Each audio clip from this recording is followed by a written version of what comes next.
Meus queridos irmãos, nós estamos nos aproximando da solenidade de Cristo Rei, estamos nos aproximando também, do tempo do Advento. Estamos também nos aproximando do final do ano litúrgico. Hoje, durante esse período, estamos no ano A. Após a solenidade de Cristo Rei, no início do Advento, nós iniciaremos o novo ano litúrgico. Então, podemos dizer assim, a temporada que a igreja segue é diferente da que o mundo segue, que não começa em janeiro, termina em dezembro.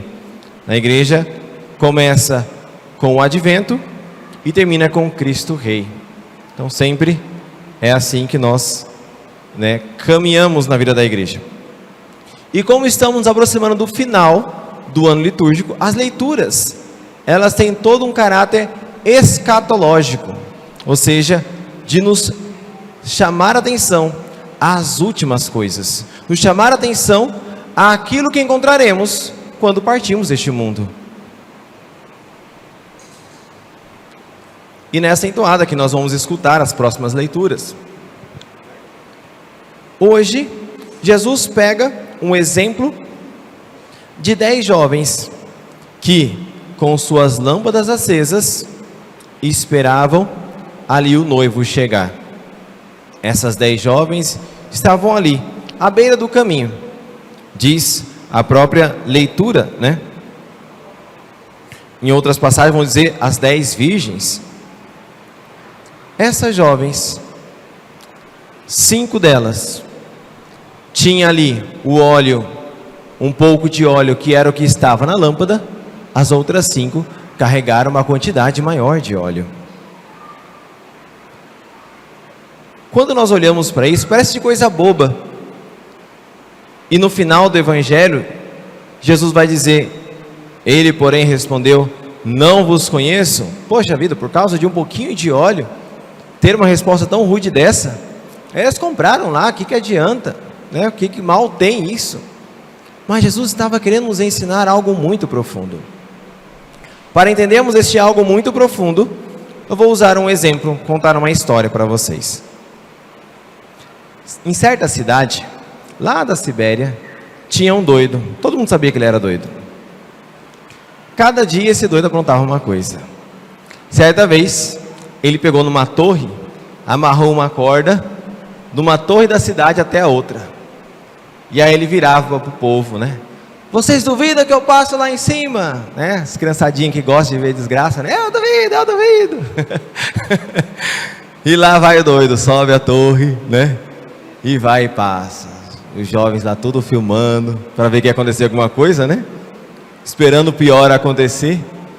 E vai, bate o vento dali, bate o vento acolá. Consegue passar, não cai, ufa, graças a Deus.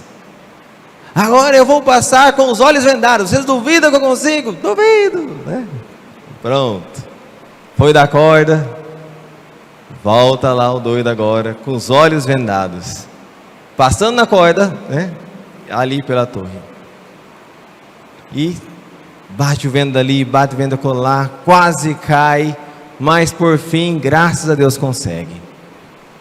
Não satisfeito, ele diz: você duvida que agora eu vou com os olhos vendados e carregando alguém? Eu duvido agora, Aí ele pegou o ar, então, doido, falou assim: então quem vem comigo? Ninguém foi. Por que eu estou contando tudo isso? Porque é fácil nós acreditarmos nos outros quando isso não exige algo de nós. É fácil nós, dizermos: eu acredito que você consegue, eu creio que você consegue, quando isso não há um comprometimento nosso. Da mesma forma, é fácil nós dizermos: eu creio nas verdades de Deus, se nisso não há uma entrega nossa. O Senhor então quer nos fazer entender a grande diferença que há entre apenas dizer eu creio e se lançar nos braços de Deus. Este doido é o próprio Cristo, que nos convida a deixar que Ele nos guie através dessa corda bamba que é o mundo. Há então uma grande diferença, e é sobre isso que Jesus está querendo nos ensinar, a respeito do comprometimento de nossa fé. As imprevidentes, isto é, aquelas que levaram somente um pouquinho de óleo, o grande erro delas foi achar que aquele pouco que elas levavam era suficiente, porque caso contrário, se acontecesse outra coisa, elas já tinham um plano B, um plano C, tinha lá óleo em casa. As outras levaram todo o óleo de casa, levaram reservas. O grande erro, então, dessas virgens imprevidentes foi achar que o pouco que elas levavam era o suficiente. E isto foi então o motivo de receberem no final da história a mais dura, das palavras: não vos conheço. Da mesma forma, meus queridos irmãos, nós podemos entender a respeito de nossa fé. Essa história que Jesus está querendo nos contar aqui é a história de nossa vida, pois um dia, ao fecharmos os olhos para este mundo e estivermos diante de Deus, estaremos diante de uma porta. E o que será dito a nós? Dependerá de quanto óleo reservamos para esperar a Cristo, isto é, de quanto tempo gastamos com o nosso Senhor, do quanto Ele foi realmente a nossa prioridade, do quanto nos comprometemos em relação à nossa vida de fé.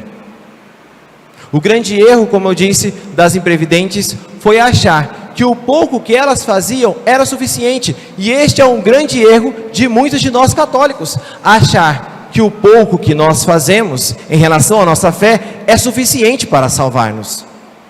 Certa vez perguntaram a Jesus: Senhor, é verdade que são muitos os que se salvam? E o Senhor respondeu: fazei todo o esforço possível, pois estreito é o caminho que leva à salvação, e largo o que leva à perdição.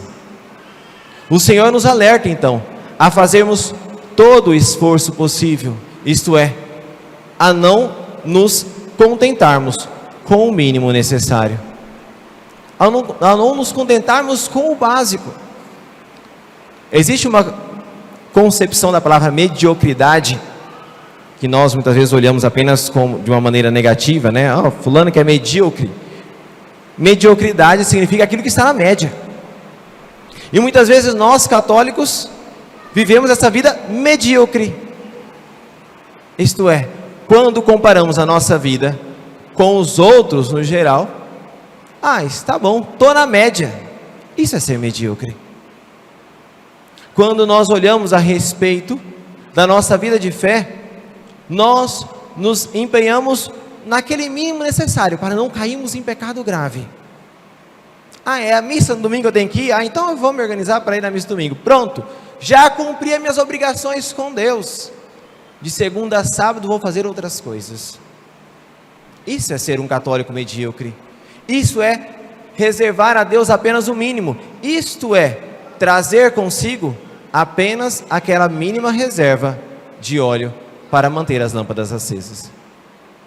O Senhor então quer nos fazer enxergar que para termos as portas abertas no dia do nosso encontro com Ele, há de termos também em nosso coração as portas abertas para receber a Cristo. E nesse sentido é muito verdade aquilo que dizia a própria Santa Teresa d'Ávila: Deus se dá a nós à medida que nos damos a Ele.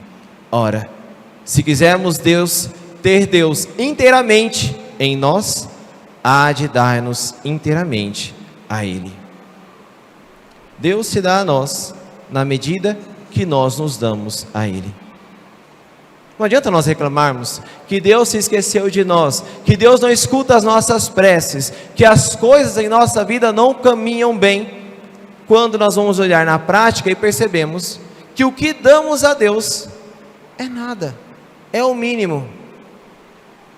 Quando eu pergunto para as pessoas: fulano, você reza todos os dias? Sim, eu rezo. O quê? Pai Nosso, Ave Maria e Glória. Não estou dizendo que isso é ruim para as criancinhas, de 2, 3 anos, ótimo, para quem está começando. Mas escutar isso de um adulto é um escândalo. Por quê?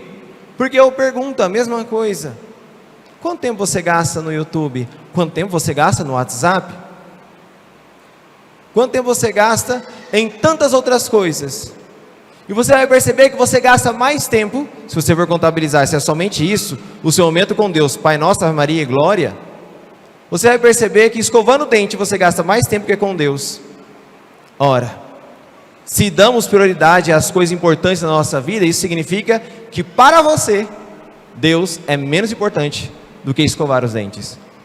Porque há uma preocupação maior em escovar os dentes em comparação com Deus. Não estou dizendo que escovar o dente é ruim, viu, gente? Eu estou aqui apenas fazendo uma comparação. Para nós entendermos que o tempo que temos que gastar com Deus, o tempo a qual somos chamados a viver com Ele, não é um tempo de mediocridade, mas sim um tempo de generosidade. Nesse período onde estamos aproximando do final do ano litúrgico, o Senhor quer nos fazer enxergar aquilo que será o final de nossa vida e fazer-nos entender o dia que Ele nos chamar, estará as nossas lâmpadas acesas. O dia que Ele nos chamar, estaremos na graça de Deus. O dia que Ele nos chamar, estaremos na generosidade de sua vida, da vida com Ele, melhor dizendo. Portanto, meus queridos irmãos, a forma como nós vivemos, ou podemos utilizar aqui como exemplo, a forma como nós esperamos a Cristo, reflete no qual será o nosso destino final. Temos apenas uma lâmpada, temos uma quantidade de óleo suficiente.